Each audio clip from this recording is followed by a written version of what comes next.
ওরা প্রথমে দুই স্বামী স্ত্রী খাওয়া দাওয়া করতো, এরপর ওর বাবা মা নিয়ে আসতো, ওর ছেলে মেয়ে নিয়ে আসতো, ওর ভাই বোন নিয়ে আসতো, এবার ওর আত্মীয় স্বজন নিয়ে এসে ব্যাপক আকারে ওরা খাইতো। 3 দিন আপনি ফ্রি খাওয়ানো উচিত ছিল, চতুর্থ দিন আপনি একবারে খাবার দিতেন, আর একবারে খেয়ে বংশ সহ নির্বংশ হয়ে যেত, মারা যেত। আসসালামু আলাইকুম। আমরা এই মুহূর্তে রয়েছি বরগুনা সদর উপজেলার 5 নং আয়লাপাতাঘাটা ইউনিয়নের খেজুরতলা গ্রামের কদমতলা ব্লকে। আমরা আসছি, আমাদের একজন কৃষক ভাই আমাদের আমন্ত্রণ জানিয়েছেন এবং তার সমস্যা হয়েছে সময়ের ধান খেতে। আমরা জাস্ট ধান ক্ষেতের মধ্যেই রয়েছি এবং এই কৃষক একজন স্টুডেন্ট, তার বাবা কৃষি কাজ করে, উনিও তার সাথে জড়িত এবং মাঠে ঘাটে কাজ করে। এই যে আমরা যে ধান গাছের ক্ষেতটার ভিতরে আমরা রয়েছি, এটা হলো আমাদের কৃষি অফিস থেকে এই ভাইকে কৃষি পুনর্বাসন থেকে দেওয়া বিধান 39 জাতটির নাম। এটা জীবনকাল 120 দিন এবং এটার ফলন হেক্টর প্রতি 4.5 টনের মতো। এটা লম্বা এবং চিকন এই ধানের জাতটা। আচ্ছা, আমরা কথা বলবো জহিরুল ইসলাম। জহিরুল, আপনাকে ধন্যবাদ। ভালো আছেন আপনি? স্যার আলহামদুলিল্লাহ। এনে আমাদের সাথে যোগাযোগ করছেন, আসলে আপনি এই ধান ক্ষেতের কি সমস্যার কারণে আপনি আমাদের সাথে যোগাযোগ করছেন এবং আমাদের আমন্ত্রণ জানিয়েছেন এখানে আসতে, এবং আমরা সরাসরি মাঠে আপনার চলে আসলাম। এখানে কি সমস্যাটা আপনার ধান গাছে? জি স্যার, আমার ধানটা বের হওয়ার শুরু থেকে যখন আর কি প্রথম থোরটা আসছে, তখন থোর বের হওয়ার 10 থেকে 12 দিন পরে আমাদের ইঁদুরের একটা প্রকোপ দেখা দিয়েছে। তো ইঁদুরের সর্বপ্রথম আমরা ইঁদুরের জন্য একটা ওষুধ ব্যবহার করছি, স্প্রে, যেটা আমরা খ্যাত স্কোয়ার কোম্পানির থিবিট, ওইটা ব্যবহার করছি সর্বপ্রথম। ওইটা ব্যবহার করার পরে আমাদের হাঁটা ইঁদুর যেটা, ওইটা আর কি চাপটা খুবই কমে গেছে। এরপরে কিছুদিন পরে আর কি আমরা খেতে যখন প্রবেশ করছি, তখন দেখতে পাচ্ছি যে কিছু কিছু জায়গা থেকে আপনার এই যে দেখা যাচ্ছে যে এই অনেক আর কি গোছা কাটে ফেলাইতে আছে। আচ্ছা, কাটার লক্ষণটা কি আপনি বুঝতে পারছেন যে ইঁদুরে কিভাবে কাটে? তেরছা ভাবে, হ্যাঁ, তেরিস কাটছে। আর যে আমি কাস্তে দিয়ে যেটা কাটছি সেটা সমান এক লেভেলের, আর এটা হলো ইঁদুরে কাটা। জি, তারপরে কি ব্যবস্থা নিচ্ছেন? এটা দেখার পরে আমি বাঁশ দিয়ে আমি ফাঁদ তৈরি করছি। এবারে চতুর সাইডে আমি ফাঁদগুলো পাইতে গেছি, যে ওর ভিতরে খাবার দিছি। ইদানিং আমি 10 থেকে 15টার মতো ইঁদুর মারছি, কিন্তু পর্যায়ক্রমে ওরা বাড়তেই আছে, কিন্তু কমতে আছে না। এর মাঝে আমি ওই যে হাত খুইরা তারপর গ্যাস ট্যাবলেট প্রয়োগ করছি, তাতেও দেখতেছি আমি কমতে আছে না। আচ্ছা, তারপরে এরপরে আমাদের ব্লকে যে কৃষি কর্মকর্তা মোহাম্মদ আব্দুর রহিম স্যার, তার সাথে আমি যোগাযোগ করলাম, স্যার এটা কি পদক্ষেপ আমি নিতে পারি? আমরা চলে আসলাম। জি, এখন একমাত্র সমস্যা আপনার ইঁদুরের চরম প্রকোপ এবং আক্রমণ অনেক, যে কারণে আপনি দিশেহারা হয়ে গেছেন। জি, ধন্যবাদ। আসলে আমাদের কৃষক ভাই এবং সাথে সাথে উনি একজন ছাত্র, ডিগ্রি পড়ুয়া, তৃতীয় বর্ষের, জনাব জহিরুল ইসলাম। আসলে ওনার মূলত ধান গাছের সমস্যা, ওনার ইঁদুরের মধ্যে উনি অনেক ব্যবস্থা নিয়েছেন। আপনারা শুনেছেন, উনি স্প্রে করেছেন, গ্যাস ট্যাবলেট দিয়েছেন, বাঁশের ফাঁদ ব্যবহার করেছেন, কিন্তু আসলে কোনো কায়দায় তার ইঁদুর থামানো যাচ্ছে না। কিন্তু আপনি আরো কিছু ব্যবহার করছেন? এর মাঝে আমি একটা ব্যবহার করছি, যে জারমুজ ব্যবহার করা হয়েছে। প্যাকেটে আপনার নারকেল, বাদাম আর চাল ভাজা, এই 3টা মিক্সার করে প্যাকেট করে আমি ধান খেতের মাঝে ফেলাই গেছি। এর থেকেও কোনো আমি উপকার পাই না এখন পর্যন্ত। এতেও কোনো পান নেই। ইঁদুরটা আসলে অনেক চালাক একটা প্রাণী। আপনি যদি ওইটা না করে আরেকটা ভিন্ন একটু ব্যবস্থা করতে পারতেন তাহলে ভালো হইতো।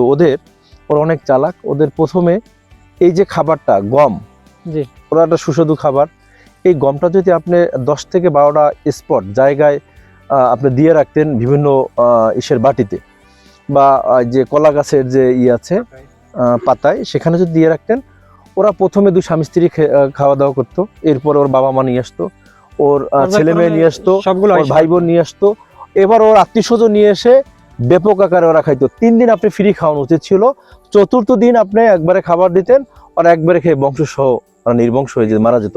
তাহলে আপনার এটা দ্রুত ব্যবস্থা হইতো। তাহলে আপনার এই ব্যবস্থাটা আপনি নেন নাই। আমরা যেটা বলছি, এই যে ব্যবস্থা এখন বর্তমানে, এইটা আপনি তাহলে কি গ্রহণ করবেন এবং নেবেন নাকি? জি, অবশ্যই। তাহলে এই জিনিসটা তো আগে আপনি আসলে জানা ছিল না, আগে আপনি আসলে এই জিনিসটা জানতেন না। আমাদের মাঝে যা অন্যান্য কৃষক যারা আছে, তাদেরও একই সমস্যা। আমি এখন বুঝতে পারছি এই বিষয়টা। আমাদের যারা কৃষক ভাইরা আছে, আমি তাদের সাথে এই বিষয়টা শেয়ার করব। ধন্যবাদ। আপনি অবশ্যই শেয়ার করে দিবেন, সকলকে এই মেসেজটা, এই তথ্যটা দিবেন। এখন মাঠে প্রচুর পরিমাণে ইঁদুরের আক্রমণ, এবং ইঁদুরের এখনই একমাত্র আক্রমণের সময়। এই তাদের আক্রমণ থেকে রক্ষা পাওয়ার একমাত্র উপায় এইভাবে ফ্রি 3 দিন খাওয়াবেন, এরপর একসাথে যখন তারা বংশ বিস্তার সহ আসবে একবারে মারা যাবে। এই তথ্যটা সকল কৃষকদের দেবেন। ধন্যবাদ।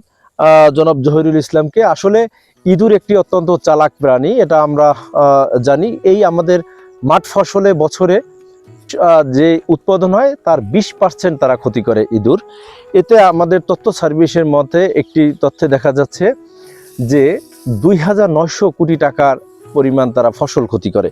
এরা প্রথম বাচ্চা দেওয়ার পরেই 2 থেকে 3 দিনের পর আবার তারা গর্ভধারণ করতে পারে।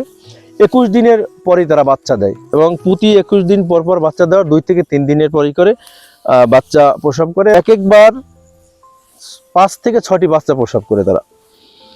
আপনারা জানেন তাদের যে দাঁত রয়েছে ইঁদুরের, যে খুব ধারালো, ওরা সব সময় কাটাকাটি পছন্দ করে এবং ওদের চলার পথ দেখলেই বোঝা যায় এটা ইঁদুরের চলার পথ। এবং ওরা দাঁত বড় হয়ে যাওয়ার পর যদি কাটাকাটি কম করে, দাঁত বড় হয়ে গেলে ওদের মুখ এক সময় আটকে যায়, তাহলে ওরা মারা যায়। যে কারণে সব সময় কাটাকাটির অবস্থায় তারা থাকে। এখন যে পণ্যটি দেখছেন এটি হচ্ছে ট্যাবলেট সার বা সিলভামিক্স ট্যাবলেট। গাছের প্রয়োজনীয় পুষ্টির চাহিদা পূরণ করতে অনবদ্য এই ট্যাবলেট সার গাছের জন্য অনন্য ভূমিকা রাখে। প্রতিটি ট্যাবলেট সারে গাছের প্রয়োজনীয় উপাদান পটাশিয়াম, নাইট্রোজেন, ফসফরাস, ম্যাগনেসিয়াম প্রয়োজন অনুপাতে মেশানো আছে এবং এর এনপিকে অনুপাত 17-17-10। সব ধরনের গাছে ব্যবহার উপযোগী এই ট্যাবলেট সার বছরে দেকাল বেঁচে থাকে এমন গাছের জন্য সবচেয়ে বেশি উপযুক্ত। এছাড়া টব বা সরাসরি মাটিতে লাগানো গাছে প্রয়োগ করা যায় এই সার। তো বন্ধুরা, আপনারা জানেন এই পণ্যটি আপনারা পাবেন পাইকারি এবং খুচরা 2 ভাবে। আপনারা আমাদের হোয়াটসঅ্যাপ, মেসেঞ্জার, ইমো এবং অন্যান্য মাধ্যমে ফোন করেও পণ্যটি অর্ডার করতে পারেন। সবাই ভালো থাকুন, সুস্থ থাকুন।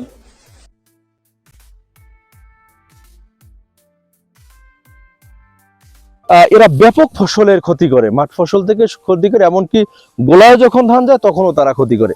তাই এই ক্ষতিকর থেকে রক্ষা পাওয়ার একমাত্র বিভিন্ন উপায় তাদেরকে, এবং তারা এক খাবার বারবার খাবে না, তাদের বিভিন্নভাবে খাবার দিতে হবে। দেখা যায় যদি প্রথমেই তাদের কোনো ওষুধ ব্যবহার করে খাওয়ানো হয় তাহলে তারা ওই খাবারটা গ্রহণ করে না।